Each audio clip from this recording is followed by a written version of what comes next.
Assalamualaikum warahmatullahi wabarakatuh. Om Swastiastu, Namo Buddhaya, salam kebajikan sahabat-sahabat dimanapun juga berada.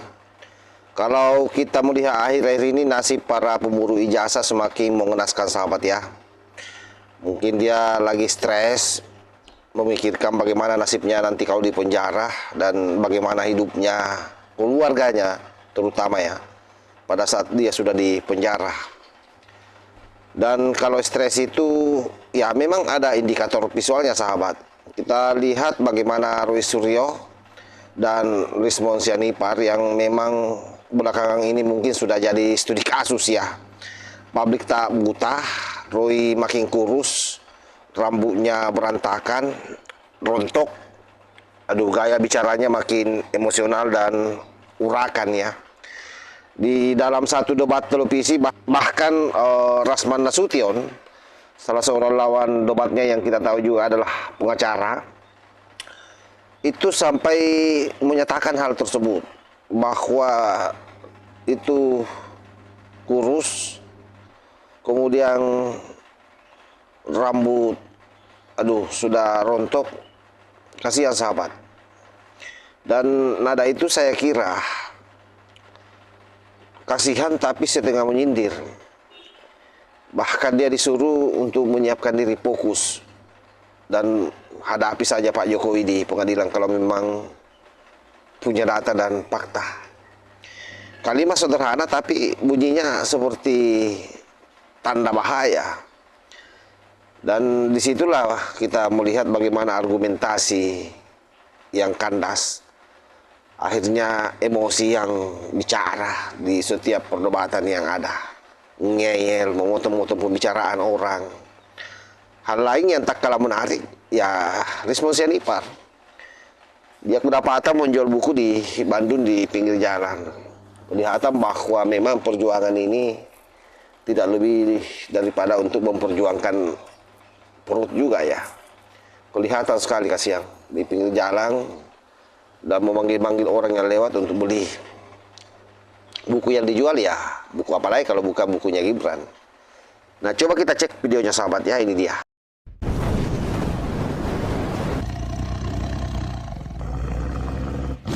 Gini, kalau saya tanya, kalau MK memutuskan apapun nggak akan berpengaruh dalam tidak akan berpengaruh karena dia berlaku pada saat diputus. Itu setahu dia.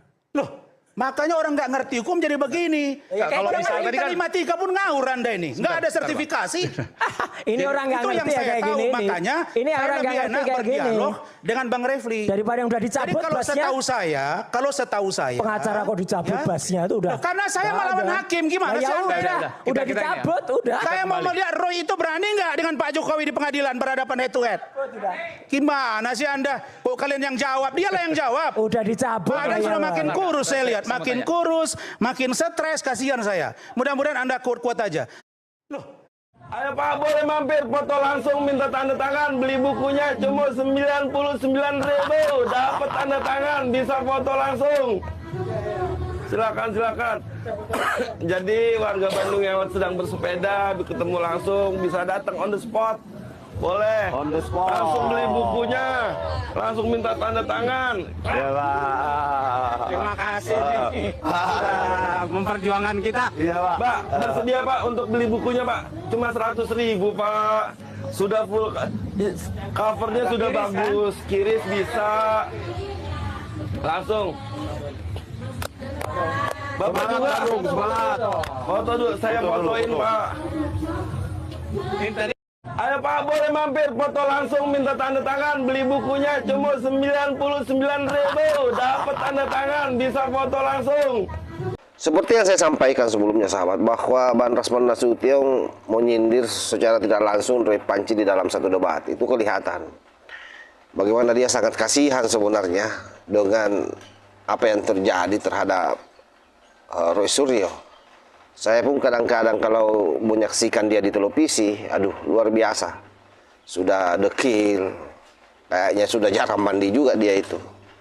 Dan yang lebih menyedihkan, ya seperti yang saya sampaikan di awal, Rismon Sianipar. Di media sosial itu kan beredar video dirinya menjajakan buku di pinggir jalan yang judulnya saja sudah provokatif. Isinya menurut banyak pembaca lebih terasa seperti kompilasi asumsi, opini liar, dan tuduhan yang berulang. Sehingga publik bertanya apakah kritik yang selama ini disuarakan benar-benar demi kebenaran atau sekedar strategi bertahan hidup, hanya untuk mengisi perut yang kosong. Nah, di titik ini saya kira memang benar-benar kritik berubah bentuk, bukan lagi upaya membongkar fakta, tapi komoditas. Bukan lagi debat berbasis data, tapi narasi sensasional yang dijual por ekslampar. Nah, kalau memang yakin dengan tuduhan, saya kira jalurnya jelas. Bukti, pengadilan, dan pembuktian hukum. Tapi yang kita lihat justru sebaliknya. Panggung demi panggung, buku demi buku, dengan isi yang berulang dan makin personal. Ironisnya, makin keras teriak fitnah, makin terlihat kosong substansinya, dan publik Indonesia itu kan betul-betul sabar, tapi tidak bodoh. Itu yang harus dicatat oleh mereka para pembenci Pak Jokowi ini. Dan sekali lagi sahabat-sahabat sekalian, pada akhirnya sejarah selalu kejam pada mereka yang menjual tuduhan tanpa bukti.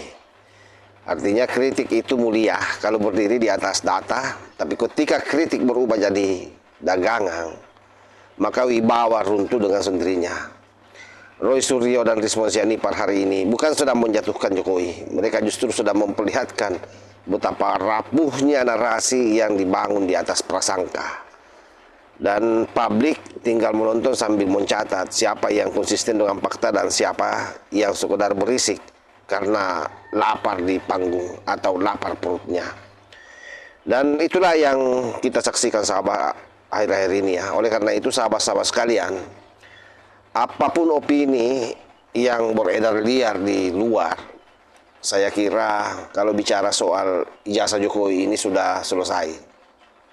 Dalam artian bahwa seluruh tudingan-tudingan daripada pemburu ijazah ataupun para pengacaranya yang juga narasinya sudah mirip-mirip politisi, itu tidak akan pernah berdampak terhadap perbaikan rakyat, tapi lebih pada dagangan politik ataupun dagangan buku oleh mereka yang punya kepentingan.